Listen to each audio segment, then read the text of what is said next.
হ্যাঁ রে মা, হ্যাঁ, ডিকেই তোর আসল বাবা, আমার প্রাক্তন স্বামী। অবশেষে ডিকের সাথে নিজের ফ্যামিলি ফটো দেখিয়ে কম্পাসকে সব সত্যি জানিয়ে দিল কম্পাসের মা। কম্পাস ধারাবাহিকে দেখা যায় হসপিটাল থেকে কম্পাস তার মাকে নিয়ে তাড়াহুড়ো করে বেরিয়ে পড়ে। তবে ভাবতে থাকে ডিকেকে দেখে মা যেন কেমন অস্থির হয়ে গিয়েছিল, কিন্তু কেন? আগে মাকে বাড়িতে নিয়ে যাই, তারপর মাকে জিজ্ঞেস করব।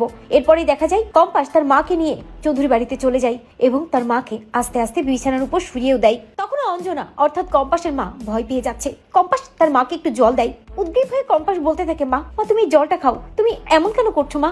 আমি বুঝতে পেরেছি তুমি ওই লোকটাকে দেখে ভয় পেয়ে যাচ্ছ, কিন্তু তুমি ওই লোকটাকে চিনলে কি করে? অবশ্য ওনাকে না চিনলেও দেখলেও ভয় লাগে। উনি একটা খারাপ মানুষ মা, উনি খুব খারাপ মানুষ।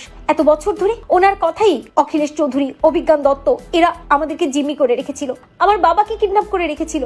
এত বছর ধরে বাবাকে ওরা আড়ালে রেখেছিল শুধু ওই ফর্মুলাটা নেওয়ার জন্য। আর এখন ওই লোকটা কলকাতায় চলে এসেছে আমার কাছ থেকে ফর্মুলা নেওয়ার জন্য। তুমি জানো মা, ওই লোকটাই তো আমাকে কিডন্যাপ করেছিল। তবে তুমি ভয় পেও না, আমি কম্পাস, আমি হেরে যাওয়ার মেয়ে নই। আমি তোমাকে কথা দিচ্ছি মা, ওই ফর্মুলা আমি ওনাকে দেবো না। ওই ফর্মুলার সম্পূর্ণ কৃতিত্ব আমার বাবার আর আমার। আমি আমার বাবার নামে ওই ফর্মুলাটা নেবই মা, তুমি চিন্তা করো না, আমাদের কিচ্ছু হবে না। কম্পাসের মা তবুও থামে না, ভয় পেতেই থাকে। কি যেন একটা বলার চেষ্টা করে। কম্পাস আরো অবাক হয়ে বলে, মা তুমি ভয় পাচ্ছ কেন?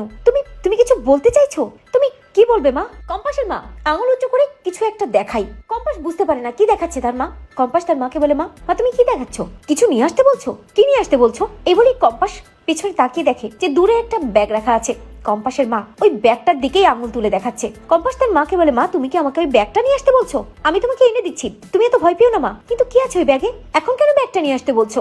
কম্পাসের মা উদ্গ্রীব হয়ে কম্পাসকে আঙুল দিয়ে ওই ব্যাগটা দেখাতেই থাকে। কম্পাস উঠে গিয়ে ওই ব্যাগটা নিয়ে আসে এবং তার মার হাতে দেয়। কম্পাসের মা আস্তে আস্তে ওই ব্যাগটা চেন খোলে আর তারপর ওই ব্যাগের ভিতর থেকে একটা ফটো ফ্রেম বের করে আর ছবিটা হাতে নিয়ে বুকে জড়িয়ে ধরেই কম্পাসের মা কাঁদতে থাকে। কম্পাস তার মাকে দেখে অবাক হয়ে যায়, ভাবতে থাকে মা এমন কেন করছে। কম্পাস তার মাকে বলে, মা তুমি কাঁদছো কেন? আর ওটা কিসের ছবি? তুমি কাঁদছো কেন মা? এরপরেই কম্পাসের মা ওই ছবিটা কম্পাসের হাতে দিয়ে দেখতে বলে। কম্পাস যখনই ওই ছবিটা দেখে তখনই চমকে যায়। ওটা অন্য কারো নয়, ডিকের ছবি। এক পাশে ডিকে, এক পাশে কম্পাসের মা, অন্য পাশে ছোট্ট কম্পাস। দেখেই কম্পাস চমকে গিয়ে ভাবতে থাকে, এ আমি কাকে দেখছি? কম্পাস তার মাকে বলে, মা এটা তো ডিকের ছবি। আমার আর তোমার সাথে ডিকের ছবি কেন মা? এসবের মানে কি? কম্পাসের মা অঝরে কাঁদতে থাকে, কিন্তু কিছুই বলে উঠতে পারে না কম্পাসকে। অন্যদিকে কম্পাস ছবিটা হাতে অবাক হয়ে ভাবতে থাকে এই ছবির মানে কি। তো বন্ধুরা তোমরা এটাই চাও তো কম্পাস যেন নিজের আসল পরিচয়টা জানতে পারে? কমেন্ট করে জানাতে ভুলো না।